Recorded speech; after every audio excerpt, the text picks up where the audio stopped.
अस्सलाम वालेकुम स्टूडेंट्स। आज का हमारा जो टॉपिक है वो फर्स्ट ईयर की केमिस्ट्री चैप्टर 7 का टॉपिक है कॉमन आयन इफेक्ट।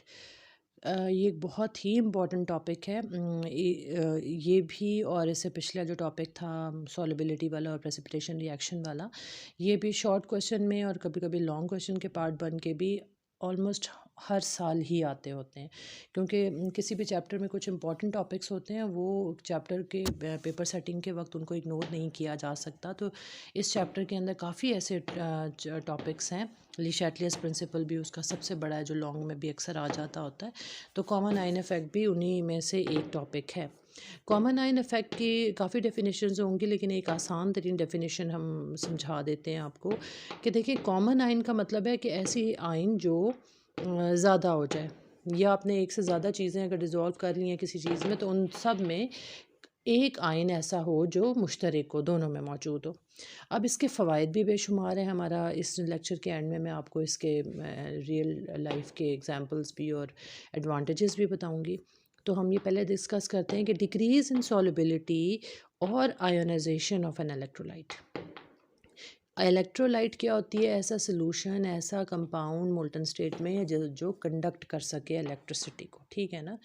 तो इलेक्ट्रोलाइट की सॉल्युबिलिटी को कम करना या उसके आयोनाइजेशन को रोक देना by the addition of another electrolyte. आप एक इलेक्ट्रोलाइट के अंदर कोई और इलेक्ट्रोलाइट ऐसी ऐड कर दें जिसमें कॉमन आयन हो, they have the common ion, और वो क्या करे, वो जो नई आपने ऐड की है उसकी वजह से मज़ीद आयोनाइजेशन रुक जाए और मज़ीद सॉल्युबिलिटी रुक जाए, वो रिवर्स पे चली जाए बात, तो उस चीज़ को हम कहेंगे कॉमन आयन इफेक्ट।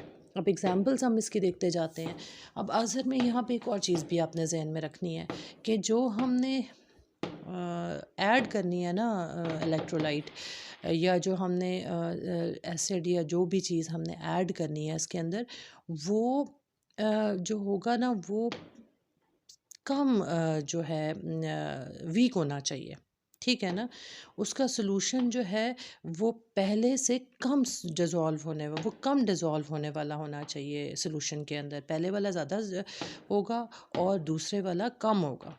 और आपने जो पहले वाले इलेक्ट्रोलाइट का सैचुरेटेड सोल्यूशन बनाना है, ठीक है ना। पहले आपने जो इलेक्ट्रोलाइट ली उसका सैचुरेटेड सोल्यूशन बना दिया। अब आपने उस सैचुरेटेड सोल्यूशन के अंदर एक वीक इलेक्ट्रोलाइट डाली। वीक इलेक्ट्रोलाइट भी जब डिसोसिएट होगी, जैसे अभी ये एग्जांपल आप सामने देखते जाएं कि NaCl है, उससे सोडियम और क्लोरीन के आयन बने, सोडियम और क्लोराइड आयन बन गए, और सोडियम क्लोराइड का आपने सैचुरेटेड सोल्यूशन बनाया, यानी ब्राइन का सोल्यूशन सैचुरेटेड था। अब HCl हमने उसमें डाला। HCl वैसे एक स्ट्रॉन्ग एसिड है, लेकिन ये एक वीक इलेक्ट्रोलाइट है। ये इसकी डिसोसिएशन जो वाटर में है वो कम है। तो ये इसकी डिसोसिएशन पावर कम होने की वजह से जब ये डिसोसिएट होगा तो आपको ये देखें, क्लोरीन क्लोराइड क्लोराइड आयन दोनों तरफ सेम हो गए, तो कॉमन आयन हो गया। अब हम ली शैटलियर्स प्रिंसिपल के अकॉर्डिंगली हमें ये बात पता है कि जिस चीज़ की भी कॉन्सेंट्रेशन ज़्यादा हो जाती है, तो रिएक्शन का जो रिएक्शन का जो प्रोसेस है वो उस तरफ शिफ्ट हो जाता है जहाँ पे वो उस चेंज को रिवर्स कर सके।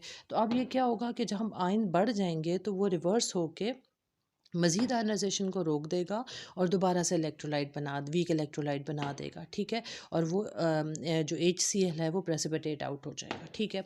एक और एग्जांपल हम ले लेते हैं कि NaF थी, उसके अंदर सोडियम और फ्लोराइड आयन बने। अब आपने HF डाला। HF एक वीक है, इसकी डिसोसिएटिंग पावर इसकी कम है, इसने हाइड्रोजन और फ्लोरीन बनाए, कॉमन आयन हो गया। तो अब मज़ीद आयनाइजेशन रुक जाएगी और हाइड्रोजन फ्लोराइड प्रेसिपिटेट आउट हो जाएगा, यानी दोबारा हमें वापस मिल जाएगा।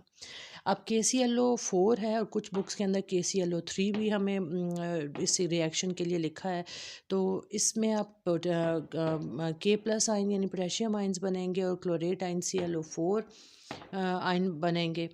ClO4 होंगे या ClO3 होंगे, ठीक है, दोनों में से कोई भी आयन बन सकते हैं। तो ये आयन जब बनेंगे तो हमने इसमें एक और KCl की को डिज़ोल्व कर दिया, जो कि वीक था। इसकी पोटेशियम और क्लोराइड आयन बने, पोटेशियम इनका कॉमन आयन हो गया, जिसकी वजह से मज़ीद आयनाइजेशन रुक जाएगी और KCl आपको प्रेसिपिटेट आउट होके मिल जाएगा। अच्छा, एक और एग्जांपल हम डिस्कस कर लेते हैं, वो है जी NH4OH, अमोनियम क्लोराइड, और इससे अमोनियम और हाइड्रोक्सिल आयन बनेंगे। अब आपने अमोनियम क्लोराइड के अंदर अमोनियम हाइड्रोक्साइड, सॉरी, पहली अमोनियम हाइड्रोक्साइड है, उसमें उससे अमोनियम और हाइड्रोक्सिल आयन बने। अब आपने अमोनियम क्लोराइड डाल दिया, इससे अमोनियम और क्लोराइड आयन बने, अमोनियम कॉमन आयन बन गया। चूँकि अमोनियम हाइड्रोक्साइड कम डिसोसिएट सॉल्युबल थी, लेस सॉल्युबल होने की वजह से ये प्रेसिपिटेट आउट हो गई क्योंकि ये वीक थी। ठीक हो गया, ये चीज़ें आपको हैं। अच्छा, अब यहाँ पर एक सवाल ये आता है, बच्चे कई दफ़ा पूछ लेते हैं कि हमें पता कैसे चलेगा कि इन दोनों में से वीक क्या है। तो बेटा, कुछ बुक्स ऐसी हैं जिनके अंदर आपको एक टेबल, एक लिस्ट मिल जाती है, जिसमें पता चल जाता है कि कौन कौन से कंपाउंड्स की सॉल्युबिलिटी ज़्यादा है। पूरी एक रेंज दी हुई होती है उन्होंने, लेकिन चूँकि आपकी बुक्स में वो टेबल गिवन नहीं है, वो थोड़ी बड़ी क्लासेस में आएगा, तो आपने बस ये जो एग्जाम्पल्स हैं ना, इनको अभी के लिए एज़ इट इज़ याद कर लेना है। ठीक हो गया बेटा। अब हम अगला जो टॉपिक लेने जा रहे हैं वो ये होगा कि application of common ion effect. Application of common ion effect काफ़ी सारी हैं। इसमें जो आप कुछ आपकी बुक में मेंशन है, कुछ एक्स्ट्रा भी मैंने बताई हैं। आप ये है कि सी वाटर में से सोडियम क्लोराइड यानी नमक को निकालने के लिए भी कॉमन आयन इफ़ेक्ट को इस्तेमाल करते हैं।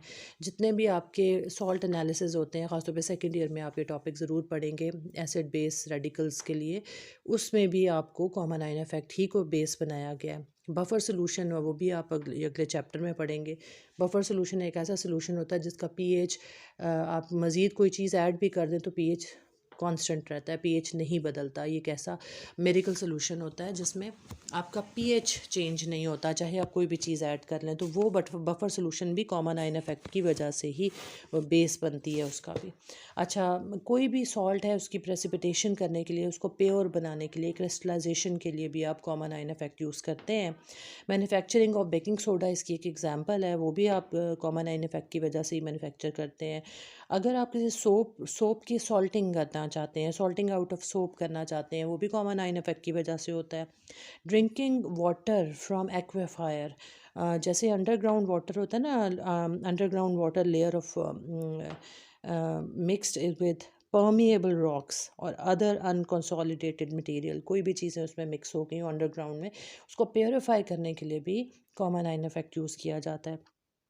ये भी है, इसके अलावा भी कॉमनली हम जो चीज़ करते हैं ना, ग्रुप 2, 3 और 4 के जितने भी हैं, उनके सल्फाइड्स बनाने के लिए भी हम कॉमन आयन का यूज़ करते हैं। इसके अलावा भी बेशुमार एग्जांपल्स हैं, ये चंद एक हैं जो आप याद कर लें। तो बेटा, आज हमारे जो है थ्योरी के टॉपिक सारे ख़त्म हो गए हैं चैप्टर 7 के। इसके बाद इंशाल्लाह न्यूमेरिकल्स और आएंगे। कुछ कुछ चीज़ों की मैंने एग्जांपल्स आपके साथ डिस्कस की हैं, कुछ जो है वो सेल्फ चेक भी आ गए थे।